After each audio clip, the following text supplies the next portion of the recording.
Chapter 14. Cistern. The ruins came into sight a few hours after dawn. Broken stone walls jutted out of the sand, marking a square yard where caravans had once stopped. Posts leaned half-buried along the road approach, iron rings still fixed where animals had been tied. A line of paving stones broke through the dust, leading to the well at the center. Its curb was cracked but stood firm, a trough cut through the yard floor toward a dry cistern pan. Roof beams from the hall lay collapsed against the north wall, bleached wood jutting out like ribs. The dunes pressed tight on three sides. Only the shallow cut they had followed lay open, a scar where wind kept the sand thin over stone. "You really believe someone was on us that early?" Fenric asked, picking up the thread of their talk as they crossed the yard. He shifted the hammer from his shoulder and set it down against the low wall before sitting. The crossbow rested easy across his knees. We'd barely cleared the vault by then. Berik stepped straight to the well.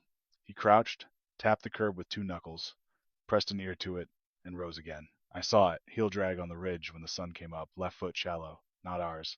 Rina adjusted the empty skins on her shoulder and followed him in. "It could have been from yesterday. Wind doesn't bury prints here as quick as it should." "Too sharp on the edge," Berik said. "Fresh." Fenric gave a short grunt, leaning back against the stone. "Even if it was fresh, that doesn't mean they're dogging us. Could be anyone moving through. You think every mark in the sand points straight at us." "Like." "Doesn't take much to follow," Berik said. He set down his pack and pulled out a coil of wire. "We cut a clear line leaving that vault. If I saw it, so could someone else." Rina crouched at the well, brushing grit from the rim with her sleeve. The rope groove ran deep, polished, smooth under layers of wear. Cold air rose from the throat, brushing her cheek. She glanced back at Fenric. "Either way, talking about it won't put water in the skins." "Fair enough," Fenric said, resting one hand on the hammerhead. Berik set a dented cookpot by the curb and worked a leather strap through the handle ring, tying knots and pulling them tight. He ran his thumb along the wire, checking each link. "You'll strain it," he said to Rina. "I'll show you how the pull works." She dropped to a crouch beside him. "Show me then." He fed the wire into the throat, palm flat, hand over hand, no slack. The scrape of metal on stone echoed upward, a thin hum in the curb. "Hear that? Light. When it hits, you'll know." Rina pressed her hand to the rim, feeling the vibration. "Stone's humming. Wait for the knock," he said. Fenric shifted for a better view of the open cut. "If they only started after sunrise, they'll still be a ways behind. We'd see dust on the ridges before they caught us." "Unless they were closer than we thought," Berik said. "You always lean to the worst case," Fenric replied, but he kept his eyes on the crest. The hum in the stone shifted. A hollow knock rose from the shaft. Berik slowed the line, drew it back, let it down again. The weight settled, steady and true. "There," he said. Rina felt the dull thud under her palm. "I feel it." "Now guide it," Berik said. He drew the pot up, bracing the wire against his hip to keep it steady. The rasp stayed even, no swing. Rina pulled cloth from the pack and pressed it into the pot mouth. She set the first skin by her knee. "If it smells off, we boil longer." "We'll boil either way," Berik said. Fenric tapped the hammer with his heel. "Let's hope it doesn't taste like the last one. I can still smell that goat carcass if I think about it." Rina wrinkled her nose. "You're never letting that go, are you?" "Not until I've washed my tongue with something better," he said. Berik set the pot on the curb. "Hold the pad flat," he told Rina. She poured. The stream ran thin, then steady, still banked against the cloth. She slid her thumb to spread the pressure. The skin swelled as it filled. "Don't forget my sip," Fenric said. "You'll get it," Rina said, tying the throat. "If it kills you, one less mouth to feed." "That's cold," he said, though a smile pulled at the corner of his mouth. Berik lowered the pot again. "Your turn on the draw," he said. He guided Rina's hands on the wire. "Palm flat. Don't wrap. If it jerks, you want it free." She mimicked his movement, cautious but steady. The hum rose, shifted to the knock, then the pull. She set her jaw, drew carefully. "Good," Berik said. "Feel it through your hip." She brought the pot up, poured again. "Not as bad as it looks," she said. "That's what every crew told me," Berik answered. Fenric, eyes still on the ridges, spoke without looking back. "You ran with crews?" "Road work," Berik said. He checked the sun's rise over the dunes. Long gone now. Rina tied off the second skin, setting it in shade. Did they name wells like this? She asked. Man, I worked with like scratching letters in stone, Berik said. Thought it meant something. Waste of time. Fenric glanced over his shoulder. What do you call this one? Berik didn't answer. He lowered the pot again. Wind hissed over the yard. Sand whispered across the paving. A raven flapped off the wall and vanished toward the dunes. Rina watched it go, then poured another skin. You two going to keep arguing about ghosts? She asked. Not ghosts, Berik said. Not yet, Fenric added. He shifted the crossbow on his knees. But if someone's on us, they'll come through that cut. We'll see them first. Berik straightened, stretching his back. He stood beside Fenric at the wall, scanning the open approach. If they're behind us, we'll know before the skins are full. And if they're not? Fenric asked. Then we drink in peace, Berik said. Berik coiled the wire once more, setting it down beside Rina's knee. Keep it steady. 3 more pulls will do. You know the rhythm now. Rina looked up at him, sweat catching in her hair. You're leaving it to me already? You've got it, he said. He pointed his chin toward Fenric. He'll watch your back. Fenric had shifted on his stone perch, bow still across his lap. And what are you doing then? Walking the yard, Berik said. Fenric squinted at him, looking for ghosts. Looking for sign, Berik replied. He gave the wire a last tap with his hand. Don't let her rush. Let the pot tell you when. And Rina rolled her eyes. You make it sound like the thing talks. Sometimes it does, he said. Then he straightened and turned toward the far wall. As he walked away, voices carried behind him. Fenric needled her. Don't drown us before the skins are full, and Rina's dry answer followed. You're welcome to take the line yourself if you want water so badly. Their words faded with distance, softened under the hiss of sand across stone. Berik's boots struck the paving, the sound sharp in the still yard. He let his steps carry him through the gap where a storehouse wall had collapsed. The stones here leaned inward, the space narrowing into a short passage between drifts of sand. His eyes traced the lines of old cuts in the blocks, tool marks still visible where masons had squared them. His hand brushed one edge as he passed. The last time he'd walked here, the sun had been higher, the post still in use. He had gone by Tomas then. He could hear the name in the way men had called across the yard. Tomas. Bring that line through. Or Tomas marked the count here. Different voice, different weight. He carried it for years, until he set it down with the others. The air felt thick, heavier than it should, like he was stepping in a shadow of his own trail. At the bend of the narrow path the stone plinth stood. Its surface was rough, wind-scored, but the letters remained. He reached out and traced them with his fingertips. T, M, G, C, cut shallow but still clean. Tomas. And Garrick. His breath went out through his nose. The stone held chill from the night, cool under his hand. He let his palm rest flat against it. Voices flickered in the back of his mind. Garrick's half joking but heavy with truth. Hey, if anything happens to me, promise you'll get out of this damn desert and find yourself a nice girl in a good city. This place has a way of trapping people. You could see it. Garrick leaning on the hitch rail, shirt collar dark with sweat, grinning through the words but meaning them. The well had been alive with noise, then teams filling buckets, men shouting counts, animals stamping hooves. Tomas had stood in the middle of it, running rope through his hands, nodding along but never promising out loud. Now there was only sand whispering through the gaps in stone, the echo of his own breath. Berik drew his hand back, thumb brushing across the carved letters one last time.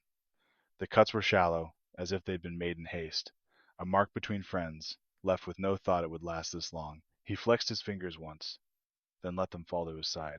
Behind him, faint laughter rose. Rina's voice carried, sharp and quick, then Fenric's deeper answer. They traded words the way soldiers traded blows, neither letting the other have the last strike. For a moment it sat like it had back then, noise of people alive in a place built for them. Berik turned his head, but the yard was out of sight. Only the plinth stood with him.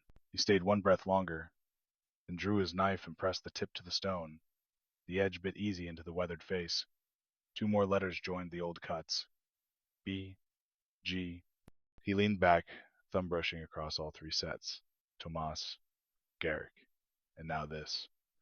For a moment the lines blurred, as if the marks belonged to the same hand all along. Berik slid the blade back into its sheath. The sound of Rina and Fenric's voices carried faint through the ruin. He turned from the plinth and set his feet toward the yard. Berik came back through the yard as the fifth skin finished swelling under Rina's hands. She pressed the knot flat and set it beside the others, then leaned into the curb for another pull. Her sleeves were wet at the wrists, grit sticking where water had splashed. Fenric still sat at his corner post, bow across his knees, gaze never leaving the channel cut through the dunes. 6 will be enough, Berik said as he passed Rina. She didn't look up. 5's done already. You can thank me later. Berik gave her the briefest nod and walked to Fenric's side. He took a knee beside him, scanning the ridges. Fenric let the corner of his mouth twitch. See? Told you it was just one. Berik's eyes narrowed. Out along the channel, a lone figure stumbled through the sun glare. Sand dragged at his steps. One leg carried wrong, pitching him sideways with each stride. Dust clung to his clothes, pale cloth hanging loose and torn in strips.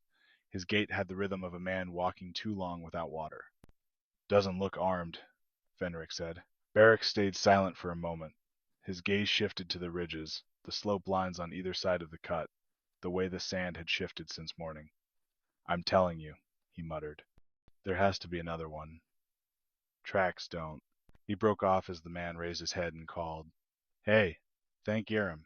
People. The words carried raw and cracked, but the accent cut through clear, a Sevestian tongue shaping common words thick and heavy. Berik rose to his feet. Stop there. His voice carried sharp across the open yard. You armed? The man staggered to a halt about 100 feet out. His chest heaved. He raised both hands, palms outward, fingers spread. No, athirst. Fenric lifted the bow, set the stock against his shoulder, and lined the shot on instinct. The man didn't flinch. He just stayed there, hands up, shoulders sagging. Berik shifted his weight, eyes narrowing. You knew we'd be here? The man shook his head, then leaned forward on one knee, coughing hard before speaking again. Not here, just followed. Knew if I followed, I find some Voda. Approach slow, Berik said. He lifted his left hand, beckoning with 2 fingers. Then he leaned toward Fenric. Be ready if he tries anything. Already on it, Fenric whispered back, eyes never leaving the sight line. Behind them, Rina tightened the strap on the last skin. She had the rhythm down, now her hands moved quick, precise, no wasted motion. The water sloshed heavy as she set it beside the others, then stood, brushing grit from her knees. Her gaze tracked the figure inching closer across the sand. The man limped toward them. He kept his arms raised even as his legs wobbled under him. Sunlight caught his face, streaked with dust and sweat. His beard was patchy, not grown but unshaven, as if he'd forgotten to care. Each step seemed a fight between his body and the ground. He closed the distance to 50 feet, then 30. Berik stepped forward, hand resting on the knife at his belt. That's close enough, he called. The man stopped. His chest rose and fell like a bellows. Please, just Voda, nothing more. Fenric lowered the bow a fraction, though his finger stayed on the trigger. He spoke low. He's about to drop. Not carrying weight, not hiding steel. If he's bait, it's poor bait. Berik's eyes swept the dunes again. No fresh slip, no ridgeline broken by a crouched form. Still, the back of his neck itched. He didn't like it. Rina came to stand at his shoulder. We have water. We can give some. Doesn't mean we trust him. The man swayed on his feet. His eyes were bloodshot, but they locked on the skins stacked by the curb. He licked cracked lips. One swallow, he rasped. One swallow enough. Berik raised his voice. Name. The man blinked, as if the word had knocked him sideways. What? Your name, Berik said. Give it. A pause. Then, Cassian. He coughed, bent double, then looked up again. Cassian, Jor. Caravan guard once. East Spur. Lost my band in the storm. Been walking since. Fenric muttered under his breath. That explains the limp. Storm lame. Shut it, Berik said. He studied the man's face. Lines cut deep from sun, but the eyes held sharpness under the pain. Not a drifter. Not yet. Berik drew one skin from the stack and carried it forward, stopping halfway. He dropped it on the stone paving. There. Drink. Cassian staggered forward, almost falling as he closed the last steps. He dropped to his knees, pulled the skin into his arms, and drank. Long pulls, water running down his beard and neck. He gasped, pulled air, then drank again until the skin sagged. At last he stopped, breathing hard, clutching it to his chest. Aaron bless, he muttered. Didn't think I'd see another soul. Fenric had lowered the bow completely now, though it still lay ready in his hands. Luck or curse, you found us, he said. Kazian gave a weak laugh, shaking his head. Luck. Curse would have left me to the vultures. Rina folded her arms. Luck or not, you followed us. Why? Cassian raised his eyes to hers. They were ringed red, but steady. Saw your line. Knew no one walks this waste without knowing a well. Followed because water's all I had left to hope for. Nothing else. Berik studied him a long moment. You alone? Cassian hesitated. His eyes flicked once to the dunes, quick, almost reflex, before settling back on Berik. Alone now, he said. His voice had the weight of truth, but also the shadow of things unsaid. Fenric caught the flick. There it is, he muttered. Berik's hand stayed near his knife. If you've got friends in the sand, better call them out. Now. Cassian shook his head sharply. No. No friends. No band. Storm took them all. His voice cracked, part grief, part thirst. If there were others, I wouldn't crawl to strangers begging drink. Rina's eyes stayed fixed on him, measuring. She leaned close to Berik. If he's lying, he's good at it. He's lying about something, Berik said. Question is what? Kazian bent forward, pressing his forehead to the stone. I swear it. Alone. Just a man who wants to live through the day. Fenric's jaw worked. He spat into the sand and muttered, If you wanted to die, this would be the place for it. Berik crouched in front of Cassian, still outside arm's reach. Then listen close. You drink because I let you. You breathe near this well because I allow it. If I find out you're lying, you'll be the first body it feeds. Understand? Cassian raised his head. His lips trembled, but his eyes stayed locked on Berik's. Understand. For a moment the yard went quiet except for the rasp of wind over stone. Rina shifted one of the skins on her shoulder and stepped back toward the curb, watching the man but saying nothing. Kazian leaned on the emptied skin like a crutch, his breath ragged.